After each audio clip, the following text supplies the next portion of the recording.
Une blessure émotionnelle, c'est quoi? C'est quand une de nos manières d'être ne fait pas l'affaire des autres. C'est-à-dire, quand on est enfant, on adopte un certain nombre d'attitudes naturellement, puis on peut percevoir qu'on dérange. Donc, on va sentir finalement, on va vivre une douleur émotionnelle parce qu'on vit un manque d'être nous-mêmes, d'être naturel. Et pour pas que ça se reproduise, qu'est-ce qu'on fait quand on est petit, on n'est pas outillé émotionnellement? On va prendre la décision de plus jamais recommencer à être comme ça. On a peur pour nous, ça nous fait vivre une émotion et on veut surtout pas sentir ça à nouveau.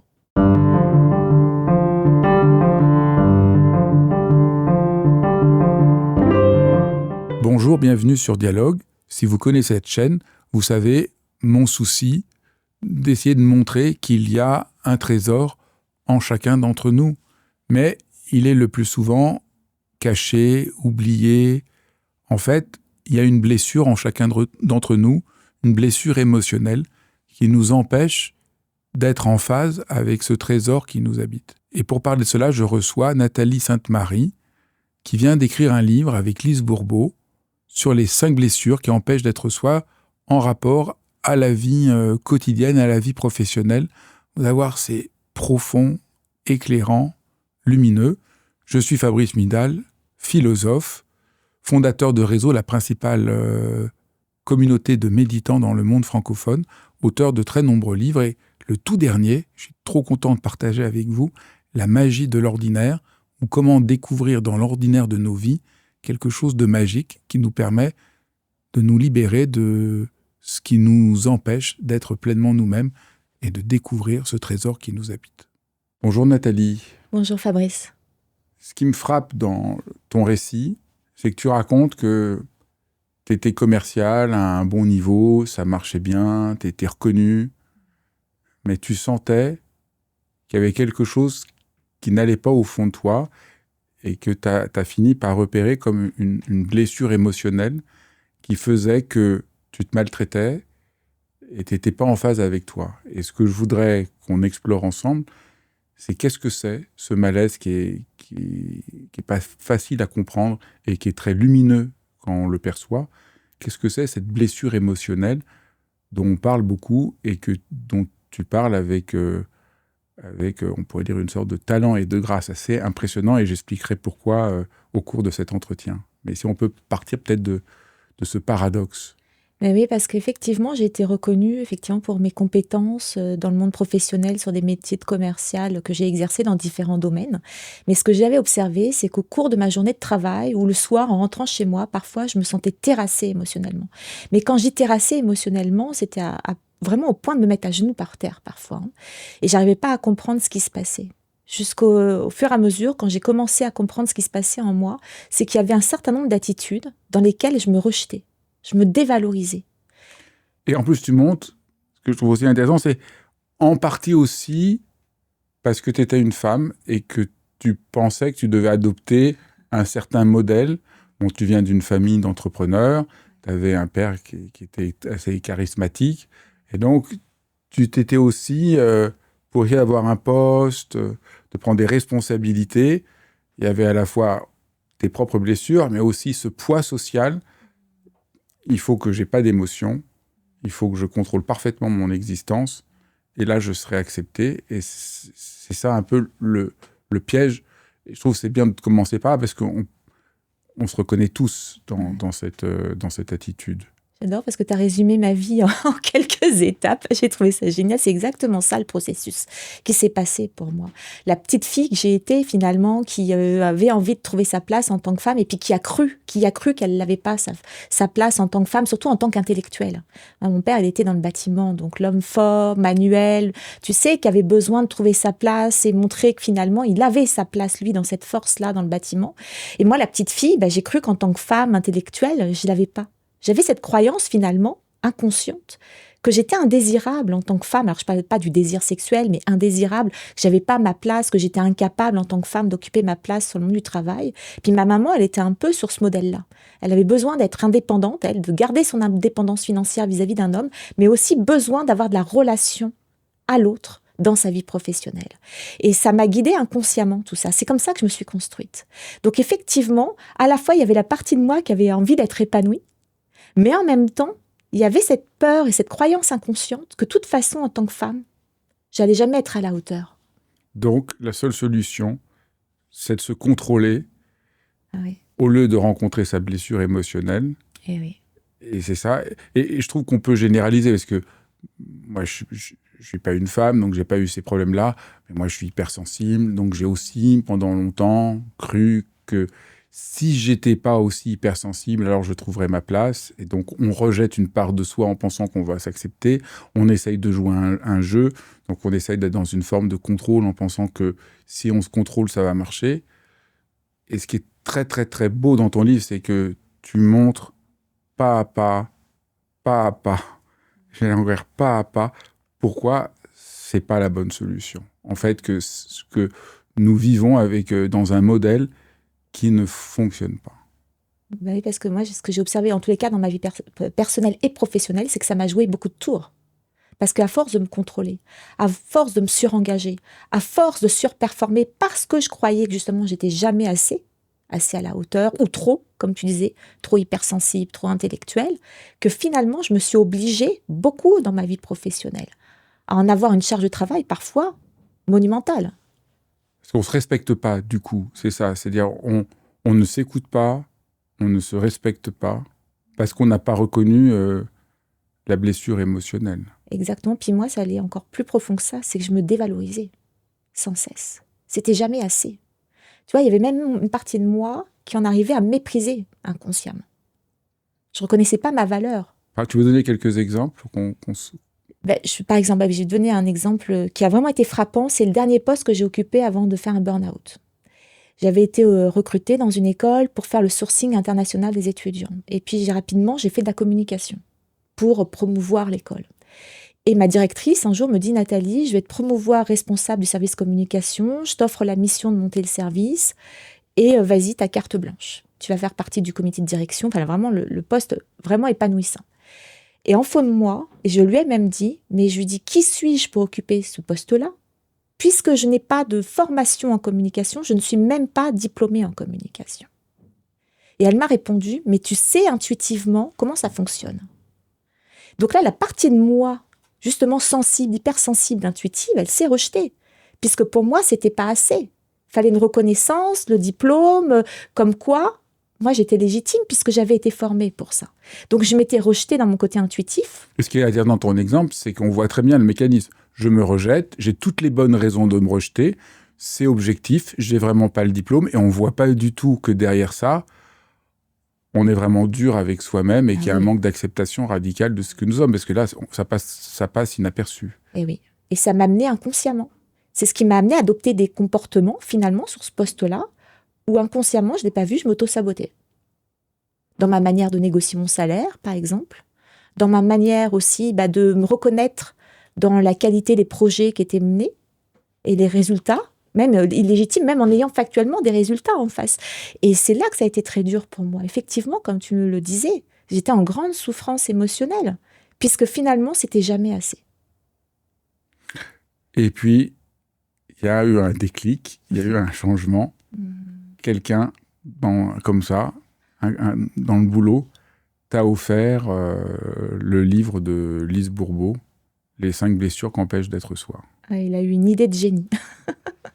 Oui, vraiment. C'était il y a combien d'années ? C'était en 2007, à Versailles. J'étais commerciale à ce moment-là, chargée d'affaires, et je déjeune avec un client qui m'offre ce livre.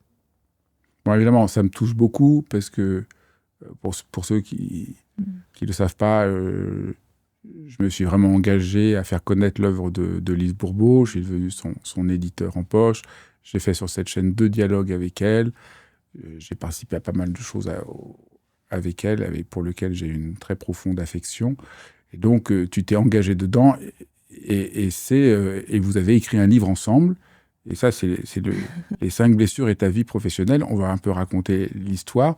À ma connaissance, c'est le premier livre que Lise écrit avec quelqu'un d'autre. Et c'est très impressionnant de voir parce qu'on voit qui parle dans le livre. Et c'est vraiment passionnant de voir à la fois comment les 5 blessures peuvent s'appliquer dans nos relations, et dans le monde professionnel, dans ce blocage, etc.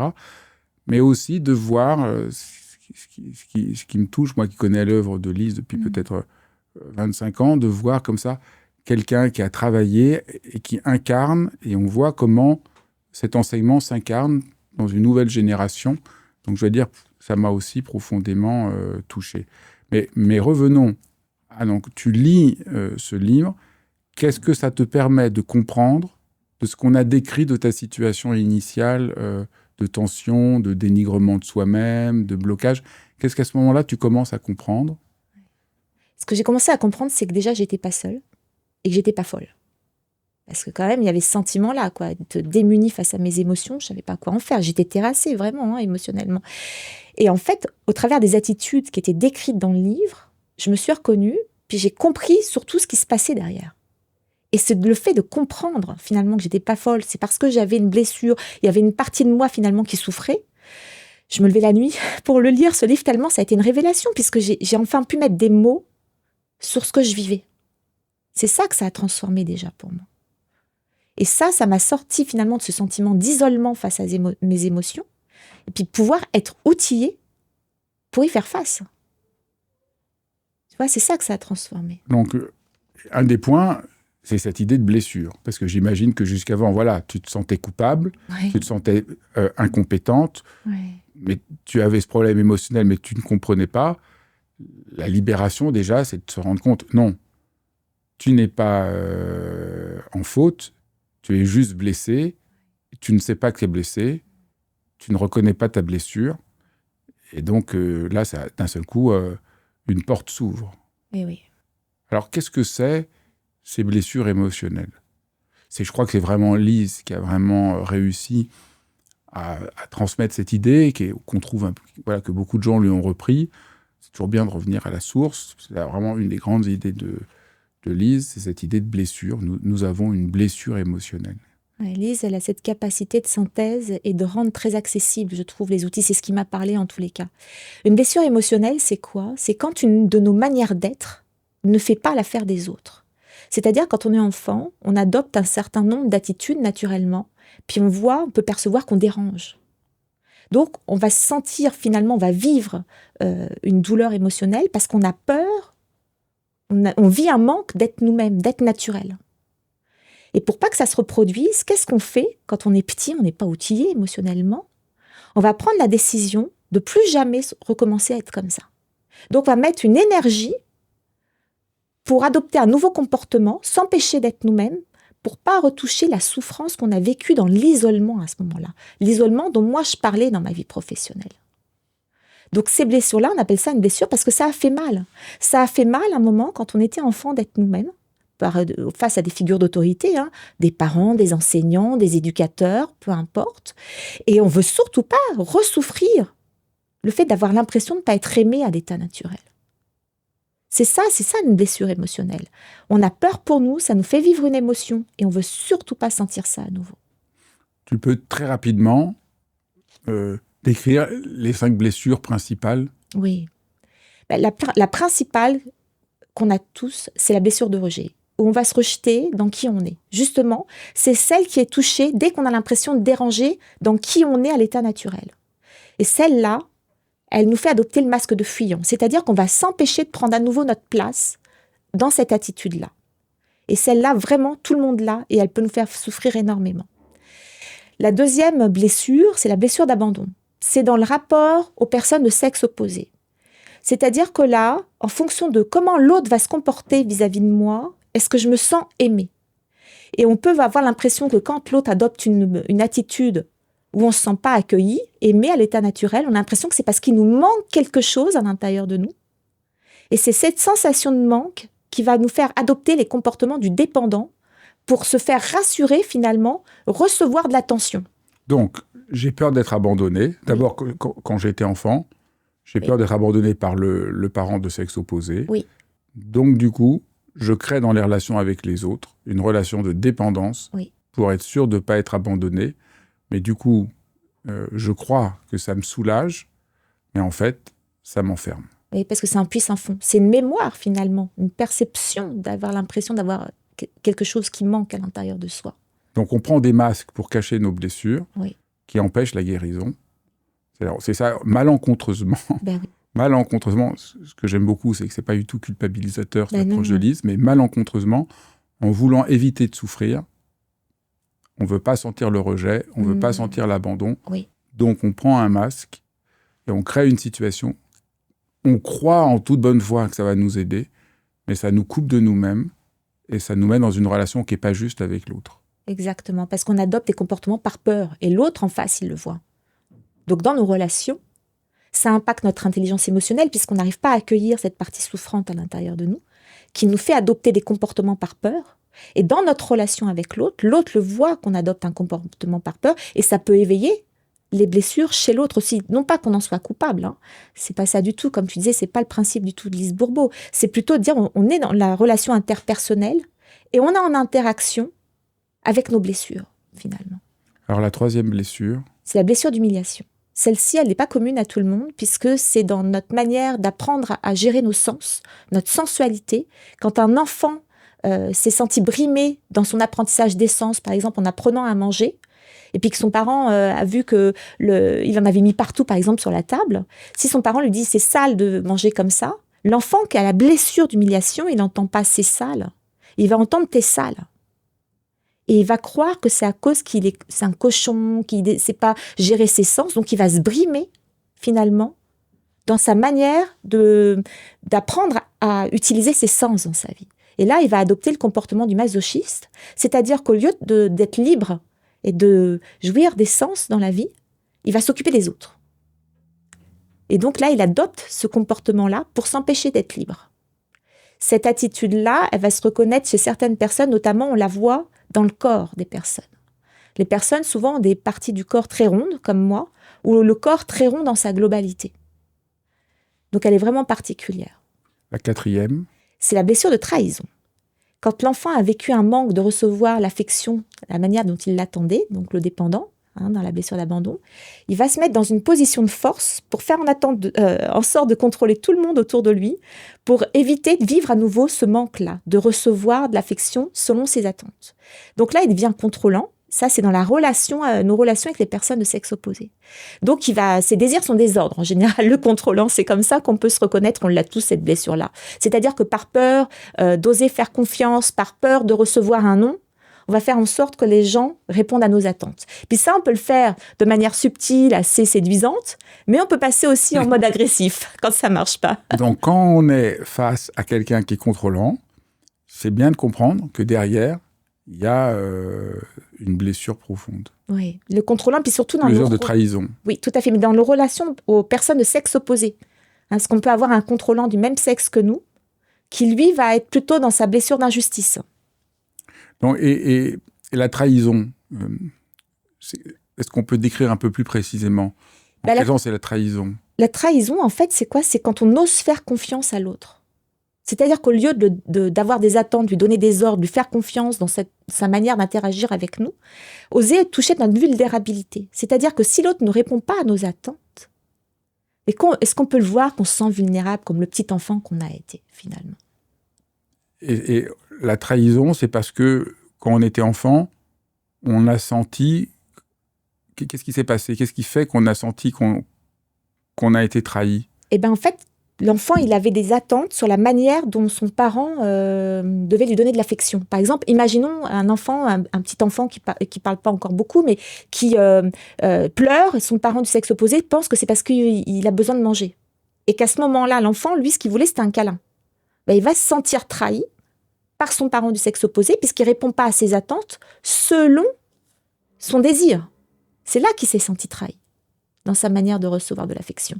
Donc finalement, il va projeter ça ensuite, une fois adulte, dans sa relation aux personnes du sexe opposé. Si tu réponds pas à mes attentes, c'est que tu me trahis. Très bien. 5e et dernière. La blessure d'injustice. Celle qui, dans la vie professionnelle, est vraiment, pour moi, prédominante, qui cache la blessure de rejet. La blessure de rejet, j'ai peur d'être rejetée dans qui je suis. Je ne m'accepte pas dans certaines attitudes. Donc, pour pas sentir ça, je décide de devenir performant dans tout ce que je fais. D'être monsieur ou madame parfaite. Madame parfaite, je ne sais pas si vous connaissez les petits livres, là, oui. Il a été écrit pour moi. Madame parfaite, pour le coup, pour pas se sentir rejetée dans la valeur de qui elle est dans le monde du travail, elle va s'engager à être tout le temps parfaite dans ce qu'elle fait.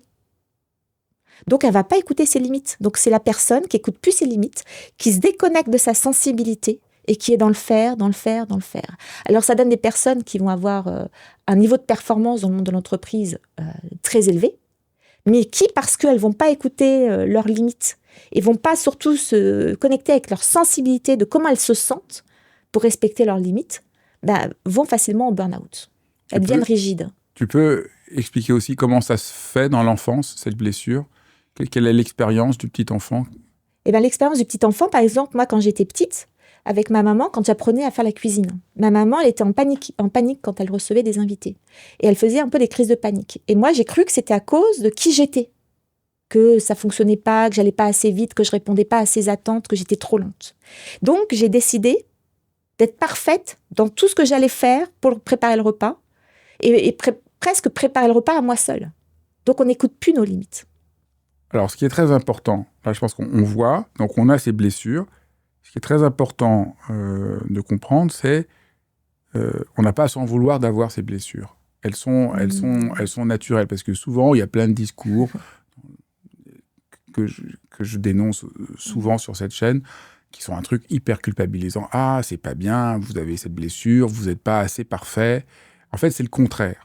Tout l'enjeu de cette manière d'essayer de nous comprendre, c'est le contraire de nous en vouloir, de ne pas être parfait. C'est nous sommes blessés, bienvenue au club des êtres humains. Tous les êtres humains sont blessés. Et le chemin, c'est d'abord de devenir conscient du fait qu'on est blessé. Et c'est ça la délivrance. Et donc c'est un changement très radical de paradigme par rapport à toute l'éducation qu'on a depuis qu'on est enfant et la plupart des discours ambiants aujourd'hui. Oui. Tu es d'accord avec... Ah oui, complètement, puisque c'est ce qui, moi, a transformé ma relation au travail et surtout la relation à moi-même dans ce monde du professionnel. Parce que j'allais vraiment au clash. J'y suis allée une première fois, mais je n'y serais pas retournée une deuxième fois avec le burn-out, de toute façon. C'est trop souffrance qu'il y a derrière. C'est vraiment, pour moi, c'était de m'accueillir, effectivement, humaine. Mais comme tu disais, la première étape, c'est déjà de prendre conscience. Parce que comment on peut transformer une situation souffrante quand on n'est même pas conscient de ce qu'on est en train de penser, de comment on est en train de se sentir et comment ça nous amène finalement à agir. Ça, c'est indispensable. Et ensuite, moi, ça a été de m'accueillir. Je ne suis pas toujours d'accord, moi, avec le fait d'être imparfaite, parfois incompétente, parfois incapable, parfois lente. Mais est-ce que je peux me donner le droit, comme tu le disais, d'être un être humain qui en a des limites, qui en a des vulnérabilités, mais qui n'est pas que ça non plus, qui a autant de force, de qualité, de talent et de compétences. Mais accueillir les deux à leur juste niveau. Et que ça n'enlevait rien à qui j'étais. Ça faisait pas de moi une sous-humaine. C'est ça que j'ai cru longtemps, moi, qui m'a fait défaut. C'est que je me suis dit, parce que à cause que t'es lente, incapable, t'as moins de valeur. Et en fait, pas du tout. Donc l'être. Ben oui. Donc ça, c'est vraiment, je trouve ça, c'est vraiment une clé décisive dans l'existence. Parce qu'on voit bien, si on reprend, la plupart des êtres humains aujourd'hui sont stressés et un très grand nombre de gens font un burn-out. Et là, on comprend ce que j'explique aussi avec notre approche, mais qui est un peu au cœur de mon travail. On fait un burn-out, pas parce qu'on est déficient, mais parce qu'on veut trop bien faire. Oui. On veut tellement bien faire qu'on ne s'écoute plus, qu'on ne se donne pas le droit de toucher ce que l'on est. Et la clé, c'est ça que la plupart des livres de développement personnel, à mon avis, empoisonnent les gens plutôt que ça les libère, puisque ça va leur expliquer, vous faites un burn-out, si vous vous contrôliez davantage, vous ne feriez pas de burn-out, donc vous êtes en faute. Ton expérience, en lisant Lise Bourbeau, c'est que c'est l'inverse. Oui. C'est plus je veux contrôler, plus je vais aller mal, et il faut que je me donne le droit de ne pas être parfait pour pouvoir faire le mieux possible. Je ne ferai pas le mieux possible en essayant d'être parfait, je ferai le mieux possible en acceptant que je suis imparfait. Et oui, parce que plus je me contrôlais, plus finalement, les croyances, je donnais finalement de l'ampleur à ces croyances-là et la souffrance associée. Alors quand je me suis accueillie, j'ai été voir ces parties-là de moi qui souffraient. La partie qui s'accusait, la partie de moi où je m'accusais d'être lente, d'être incapable, d'être incompétente parfois. Mais ça demande une certaine dose de courage quelque part, mais surtout d'être sensible à soi, parce que ça veut dire qu'on va toucher aussi l'émotion qu'on a vécue à ce moment-là. la douleur émotionnelle, s'autoriser à la sentir, à l'accueillir, comme on aurait voulu finalement être accueilli enfant à ce moment-là. Alors là, il y a une distinction sur laquelle tu reviens beaucoup dans le livre, sur lequel Lise revient, entre émotion et sentiment. Donc, est-ce que tu veux bien exposer cette différence qui n'est pas courante, mais qui permet de penser un peu autrement ce qui nous arrive? Et c'est vrai que dans l'enseignement de la méthode Écoute ton corps de Lise Bourbeau, on distingue les deux et moi, ça m'a beaucoup aidée. Parce qu'on dit que l'émotion, c'est vraiment une agitation intérieure qui est mise en mouvement par une accusation parce qu'on a peur pour soi. Par exemple, j'ai peur, je suis lente, j'ai l'impression que ça dérange les autres.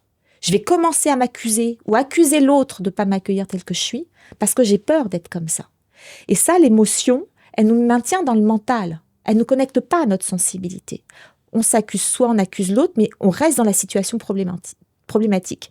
Alors que le sentiment, la sensibilité, c'est aller à l'intérieur de soi. Là, je ferme les yeux exprès pour voir, mais comment je me sens, moi, dans cette situation? C'est-à-dire que dans l'émotion, on reste dans le contrôle et l'accusation, alors que dans la sensibilité, le senti, comme dit Lise, là, on est dans l'acceptation de qui on est, de la situation telle qu'elle est. Il n'y a pas de résistance. Ah oui, là, j'ai peur. J'ai peur face à l'idée de passer pour une incompétente sur ce dossier-là. Mais je ne suis pas en train de m'accuser. Je ne suis pas en train d'accuser mon manager ou mes collaborateurs, par exemple, de ne pas faire leur travail. Je suis en train de m'accueillir, de sentir. Et c'est à partir du moment où je sens que je peux décider comment, maintenant, en apprivoisant cette partie-là de moi qui a peur, qu'est-ce que je veux véritablement pour moi dans cette situation? Donc là, c'est vraiment un moment très important parce que la plupart des gens aujourd'hui ne savent pas du tout s'écouter. Je m'accuse, j'accuse les autres, j'accuse la société, les managers, mes collègues. C'est très rare qu'on nous invite à se donner le droit de sentir ce que l'on sent juste pour rencontrer ce qui se passe. Ouais. Ce que je dis souvent, c'est qu'à l'école, on apprend à compter, à lire, à écrire. Mais c'était rare, en tous les cas, moi, dans mes générations, qu'on apprenne à vraiment voir ce qu'il y a derrière nos émotions. Aujourd'hui, je trouve que ça évolue. J'ai la chance d'intervenir auprès de directeurs d'écoles qui ont compris que justement, l'interaction, si on apprenait aux enfants dès l'école à voir ce qu'il y a derrière une émotion, à les exprimer, à comprendre les besoins qui sont cachés derrière, dans leur vie professionnelle, ils seraient outillés pour le faire. Mais effectivement, la plupart du temps, on ne l'a pas appris. Et puis moi, ce qui m'a sorti de la culpabilité, comme tu disais, c'est de comprendre que mes parents, ils n'avaient pas plus appris que moi. Ils ont fait de leur mieux. Eh ben oui. Parce qu'il faut arrêter aussi de culpabiliser nos parents. Ah ouais, j'ai la blessure à cause de mes parents. En fait, non, pas du tout. En plus, bon, il y a plein d'analyses de Lise pour sortir de cette manière, encore une fois, de culpabiliser les autres. Ouais. Mais comme tu dis très justement, moi aussi, ça a été libérateur pour moi le jour où j'ai compris. Mes parents, ils ont fait comme ils ont pu avec les moyens du bord parce qu'ils ne savaient pas tout ce que je peux savoir moi aujourd'hui. Non. Et moi, là, ça m'a ouvert le cœur. Tu vois, vraiment, puis je le sens quand j'en parle avec toi. Je pense à ma maman, notamment. Tu vois, aujourd'hui, la qualité de relation avec ma mère, aujourd'hui. Si j'avais pas eu tous ces outils-là, je serais restée dans la culpabilisation. Mais j'aurais pas été réglé le cœur du problème. C'est-à-dire que les parties de moi que je rejetais, j'aurais toujours pas été les accueillir pendant ce temps-là. Et aujourd'hui, ça m'a ouvert le cœur puisque ça me permet d'avoir de l'empathie et de la compassion quand j'observe ma maman qui parfois est dans les mêmes attitudes que moi. Et même, j'en rigole parce que maintenant, je me dis « Ah, ça y est, je suis comme ma mère ». Mais j'en rigole maintenant. C'est-à-dire que je m'observe en tant qu'être humain, ce que tu disais tout à l'heure. On a souvent les mêmes choses à régler.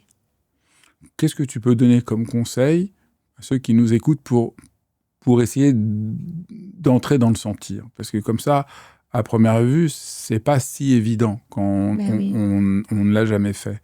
Est-ce qu'il y a un petit truc comme ça, juste pour commencer, qui pourrait nous aider? Et déjà, quand vous voyez que vous vivez une émotion dans le monde professionnel, c'est-à-dire que soit vous êtes dans les cogitations, ou vous vous sentez pas bien d'un seul coup, ou physiquement, il y a un malaise physique qui s'installe, c'est déjà de prendre un temps pour vous, de respirer. Parce que ça, la plupart du temps, déjà, on le fait pas. On a oublié de respirer à ce moment-là. Puis moi, ce que je fais, c'est que je ferme les yeux, puis je dis, attends, là, qu'est-ce qui se passe là, à l'intérieur de moi? C'est quoi le cœur du problème? De quoi j'ai peur pour moi d'être jugée? Ou de quoi je me juge? Et c'est là que moi, je peux laisser la place ensuite à dire, ok, je respire et j'accueille ce qui se passe en moi. Et là, je reprends ma responsabilité. Donc, si on reprend, donc, première étape, on ferme les yeux, on respire pour juste essayer d'entrer en rapport à ce qu'on sent. Oui. Et après, pour nous aider, parce qu'on peut être un peu perdu dans tout ce qu'on sent, je trouve ça intéressant, la question, c'est « mais là, je me juge de quoi ?» Oui. Parce qu'en fait, la manière dont on se coupe de ce que l'on sent, c'est par un jugement très rapide dont on ne se rend pas compte et qui nous plombe. Oui. Donc, une manière de faire, c'est « mais je me juge de quoi ?» Ah ouais. Je me sens incompétent, je me sens nul, je me sens pas à la hauteur. Oui. Et à l'instant où je sens ça, la situation se transforme. C'est ça. Je passe de l'émotion mentale, du jugement, du contrôle, à toucher mon cœur, à m'autoriser à être. Et là, ce que tu appelles, je commence à m'accueillir. Oui, c'est ça, être sensible à soi-même, finalement. Et ça, c'est le mouvement qui nous libère un peu. Oui, un peu, voire beaucoup. Parce que pour moi, ça a été le cas. Puis c'était petit pas par petit pas. Parce que souvent, ce que je dis aux personnes quand j'anime des ateliers, c'est dire, mais souvenez-vous que la personne qui va faire des petits pas, c'est pas l'adulte que vous êtes. C'est les mémoires de l'enfant que vous avez été. À l'époque, vous chaussiez pas du 38 ou du 43. Vous étiez peut-être un petit bébé qui faisait des pointures 13, 14. Donc vous imaginez les petits pas pour l'enfant que vous avez été, traverser cette peur-là, d'être jugé incompétent, incapable, tu vois. Donc c'est de se souvenir de ça. On aimerait bien ça. Tu sais, moi j'ai déjà entendu ça, qu'en une séance, on soit libéré de toutes nos blessures émotionnelles. Et moi, les gens qui me disaient ça, j'ai un peu cette approche comme toi, c'est surtout, ne faites pas ça, parce que moi, en une séance, j'ai tellement de souffrance qui va sortir que je suis capable d'en mourir sur place. Je vais pas pouvoir faire face. Mais c'est vraiment petit pas par petit pas, s'autoriser à être un être humain. Et dans le monde du travail, je vois comment ça peut être difficile avec tous les enjeux qu'il y a derrière. Parce que le monde du travail, c'est le monde dans lequel on nous apprend surtout, il ne faut pas sentir, il faut se couper de ce que l'on sent pour être dans une sorte de performance déshumanisante. Oui, je suis en train de travailler sur le sujet, démystifier l'émotionnel dans le monde de l'entreprise. Et je me disais, mais c'est quoi les croyances ? Ça ne fait pas pro quand on est dans l'émotion au niveau professionnel. Moi, j'entendais souvent, tes émotions, tes problèmes, tu les laisses au porte-manteau. Oui, bien sûr, je comprends la bonne intention d'un directeur, d'un manager qui dit ça, parce que c'est vrai que ce n'est pas le rôle de l'entreprise de gérer l'émotionnel d'un salarié. Je comprends, ce n'est pas forcément son rôle. Mais par contre, néanmoins, on reste un humain. Ça se peut que dans la journée, d'un seul coup, je vais me sentir triste. Et c'est pas parce que je vais prendre 5 minutes pour aller respirer que ça va faire de moi quelqu'un qui est moins efficace. Au contraire. Parce que peut-être qu'en m'octroyant ces 5 minutes-là, les 2 heures où je vais travailler derrière, je vais être plus sereine, plus en paix, plus paisible et donc plus créative. En fait, ce qui se passe, ce qui se bloque, c'est que sans m'en rendre compte, du coup, il y a des croyances que j'ai qui m'empêchent d'y voir clair. Ben oui. On a un certain nombre de croyances inconscientes qu'on a emmagasinées depuis tout petit. Je vais donner un exemple peut-être pour que ce soit plus parlant. Imaginons qu'on ait un enfant de 6 ans et demi à peu près, qui est en classe de CP, puis qui habituellement a des C ou des D en maths, un élève qui est moyen en maths. Puis un jour, cet élève-là, il obtient un B. Et il est fier de lui naturellement. L'enfant a qu'une envie, c'est de rentrer chez lui, tout fier de lui, pour aller l'annoncer à ses parents. Imaginons que cet enfant, pour une raison qu'il ignore, est accueilli par un de ses parents qui lui dit « Moi, je serai fier de toi quand tu auras des A ». L'enfant, il comprend pas ce qui se joue chez son parent. Peut-être que son parent est en train de se dire, si je lui dis c'est bon pour un B, il va prendre ça pour un acquis. Je sais qu'il est capable d'avoir des A, je veux pas qu'il prenne ça pour acquis. Il le sait pas, l'enfant. Donc l'enfant, lui, ce qu'il va vivre, c'est dire quand je suis arrivée face à mon parent fier de moi, ce qui s'est passé, c'est que j'ai eu l'impression de pas être à la hauteur de ses attentes. Et je me suis sentie décevant, j'ai eu peur d'être décevant. Donc l'enfant, il a associé que s'autoriser à être fier de lui, parfois, c'était prendre le risque d'être décevant. Donc, il a associé une attitude plutôt agréable, fière, à une attitude dans laquelle il se juge décevant. Cet enfant-là, quand il va grandir, il va arriver dans la vie professionnelle et, par exemple, il va devenir agent immobilier, il va vendre des biens à 100 000 euros, 200 000 euros, puis un jour, il va ramener une maison à vendre à 800 000 euros. Puis, naturellement, il aurait envie d'être fier de lui, puis l'annoncer à son manager. Il peut être guidé inconsciemment par cette croyance et s'empêcher d'être fier de lui et de l'annoncer, par peur d'être décevant. Parce qu'il n'a toujours pas géré, apprivoisé cette peur-là, conscientisé, accueilli, pour s'autoriser à être fier de lui, même si parfois, il n'allait pas répondre aux attentes des autres. Donc ces croyances-là, elles se sont construites comme ça. Donc, comme on a vécu une souffrance émotionnelle à ce moment-là, pour pas se sentir la souffrance, par exemple le droit d'être fier de lui et se sentir décevant, on va s'empêcher à nouveau d'adopter ce même comportement naturel, d'être fier de nous, par exemple, pour éviter de toucher la douleur. Et puis ça va nous mener inconsciemment dans notre vie professionnelle. Lise, elle le dit, tout ce qu'on n'a pas digéré finalement dans notre période d'apprentissage, on le transpose dans notre vie professionnelle. Tu peux donner encore un autre exemple? Par exemple, un enfant qui va prendre son petit déjeuner, puis qui a besoin d'avoir du temps le matin pour commencer sa journée, et puis qui va se prendre le temps d'être serein, par exemple, au petit déjeuner. Puis là, il voit son parent qui arrive, qui est pressé. Et lui, il va croire que c'est à cause qu'il est lent. Ça va lui faire vivre une émotion et voir son parent qui va le presser un peu, qui va dire « faut aller plus vite ». Puis lui, il peut être en train de se dire « oh, c'est à cause que je suis lent ».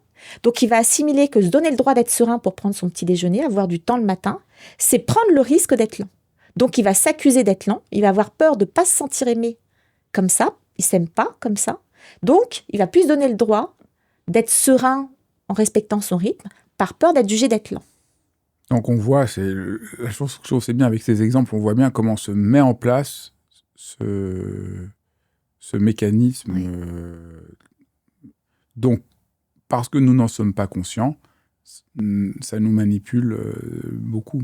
Ben oui, c'est pour ça que Lise a dit que c'est important d'arriver à s'accepter. L'acceptation. Tant que j'ai pas pris conscience de ma croyance et que je m'accepte pas, par exemple, parfois lent, parce que tout être humain est parfois lent, que finalement ça nous mène. Et par peur d'être à nouveau lent, on peut prendre la décision d'être à l'inverse. Je vais être toujours hyper rapide, trop rapide. Mais comme on adopte l'attitude trop rapide par peur, même celle-là, on ne s'accepte pas. Et donc, on n'est pas naturel, et donc ça crée Ben non. une tension, et on est malheureux, et on ne peut pas s'épanouir. Exactement. On ne peut pas s'épanouir en allant contre Et oui. ce que l'on est. C'est là qu'on se contrôle. Par peur d'être lent, je vais me contrôler en prenant la décision de devenir rapide et trop rapide. Et les gens, ils voient quand c'est comme ça, quand on en fait trop. Peut-être il faut, pour que les gens comprennent vraiment la cohérence de cette pensée, revenir sur cette notion de contrôle. Parce que dans notre monde, on pourrait dire, c'est presque ce qu'on conseille à tout le monde, soit un peu plus contrôlant. La grande idée de Lise, c'est que le contrôle ne fonctionne pas. Donc à nouveau, c'est pas une idée, c'est pas un jugement moral qu'il faudrait pas être contrôlant, que ça serait mieux de pas être contrôlant. C'est juste le constat que plus je veux contrôler, pire ça va, ça va. Ça ne marche pas, mais c'est très contre-intuitif. Nous avons tous l'impression que si je contrôle suffisamment, ça va marcher. Donc est-ce que tu veux essayer de nous expliquer quel est le piège du contrôle et pourquoi ça ne fonctionne pas? Mais déjà, ce que j'observe, et peut-être que tu l'as observé aussi, c'est que les gens, j'ai l'impression, mêlent contrôle et maîtrise. Absolument, c'est exactement ce que je dis toujours. Le contrôle et la maîtrise sont complètement opposés. Et le contrôle, pour moi, c'est l'inverse de l'acceptation. Je vais m'empêcher, par exemple, d'être lent, dans mon exemple, par peur de l'être. Donc là, je me contrôle pour pas l'être. Mais j'ai toujours pas accueilli, finalement, cette partie-là de moi. J'ai toujours pas apprivoisé cette partie-là de moi qui a peur. Alors que finalement, l'acceptation, c'est quoi ? C'est pas ma préférence d'être lente, parfois, dans ma vie.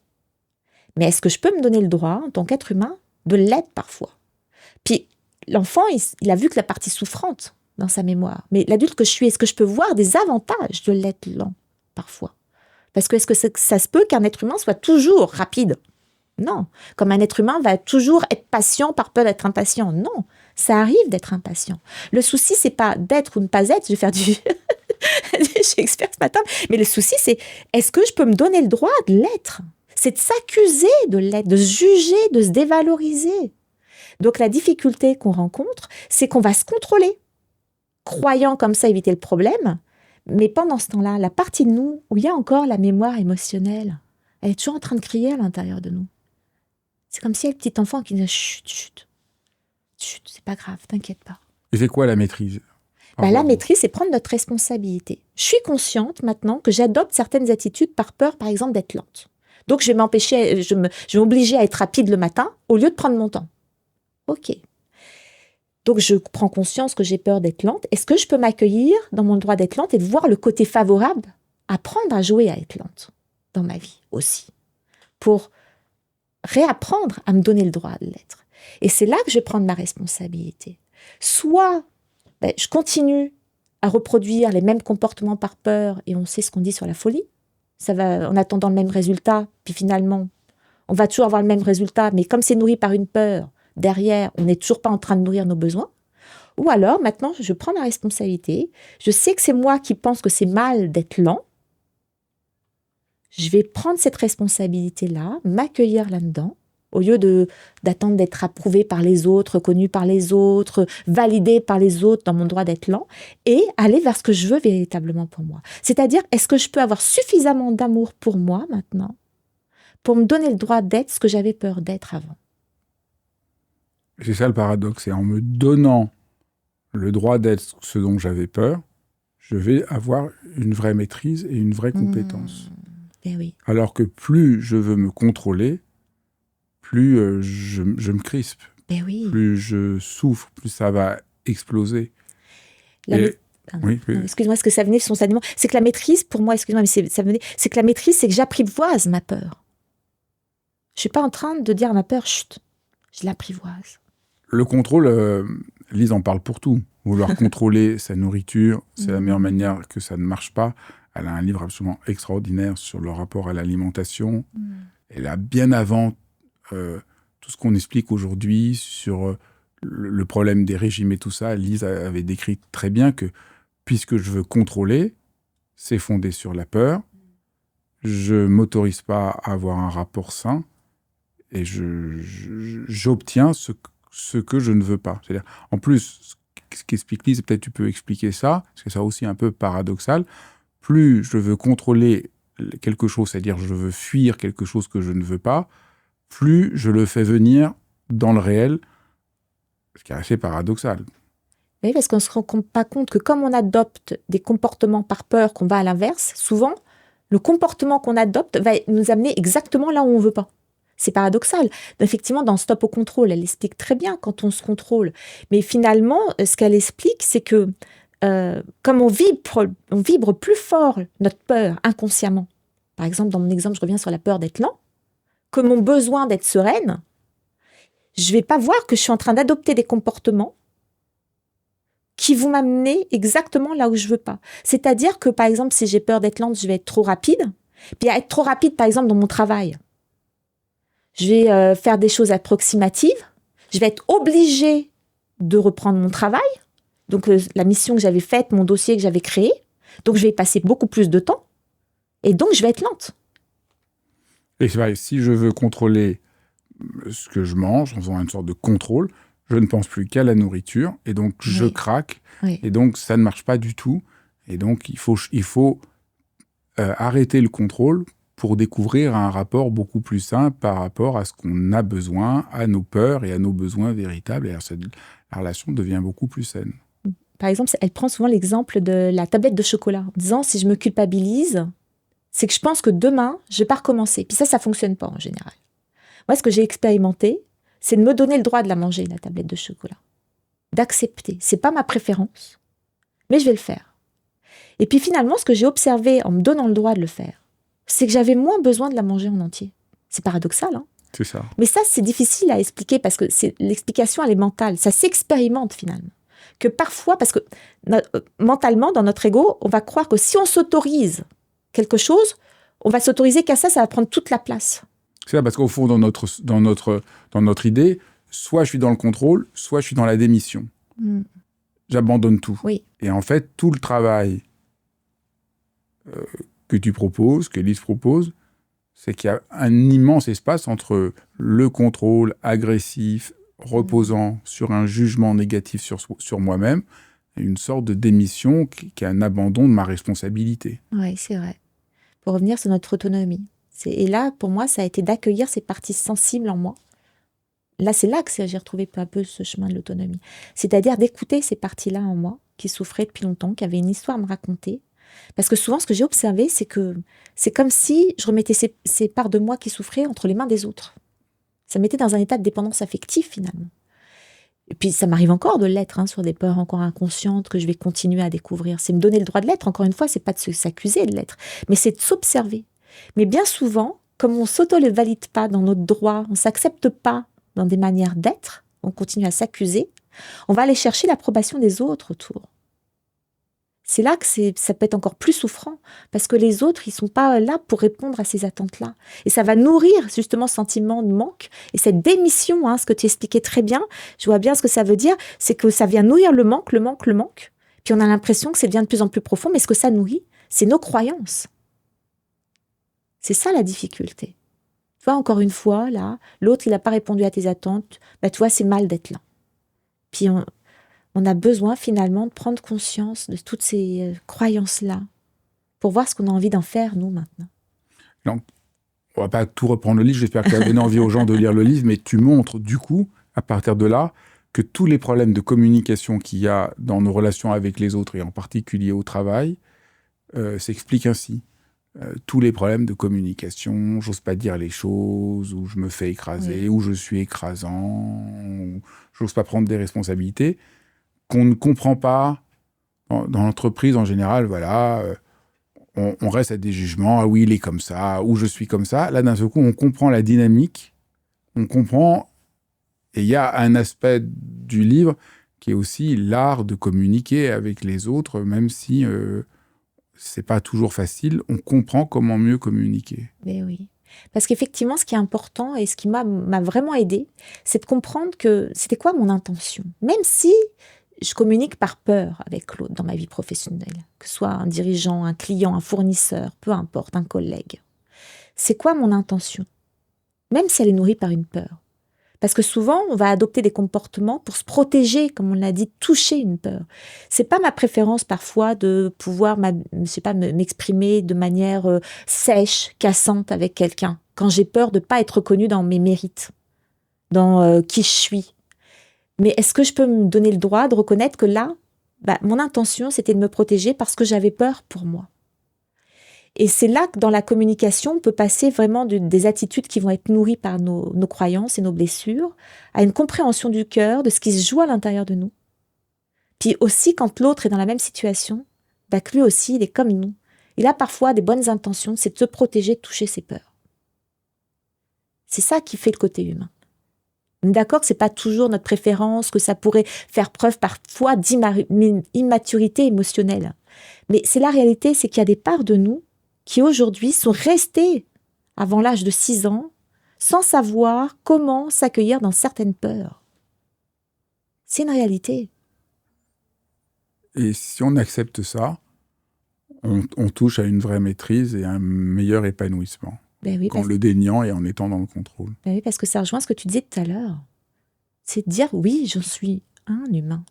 Bien sûr que j'ai des choses à régler.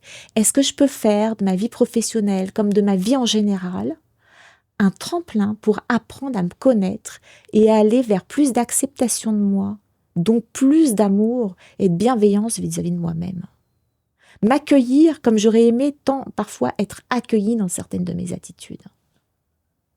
Merci beaucoup. C'est vraiment, j'espère que ça va donner envie à plein de gens de se donner le droit d'être qui ils sont et d'entrer dans cette acceptation et se sentir qui est si libérateur. Merci beaucoup. Merci à toi pour cette belle entrevue. Merci d'avoir suivi cet épisode de Dialogue. Si vous voulez être au courant de toutes mes activités et de tous les dialogues que je fais, surtout, abonnez-vous à ma newsletter. C'est là où je vous fais part en avant-première des gens que j'invite et que je vais inviter. Et n'hésitez pas à vous abonner, à partager, à faire connaître cette chaîne, à me faire part de vos commentaires. Merci infiniment. C'est un plaisir de partager avec vous ce souci de la dignité des êtres humains.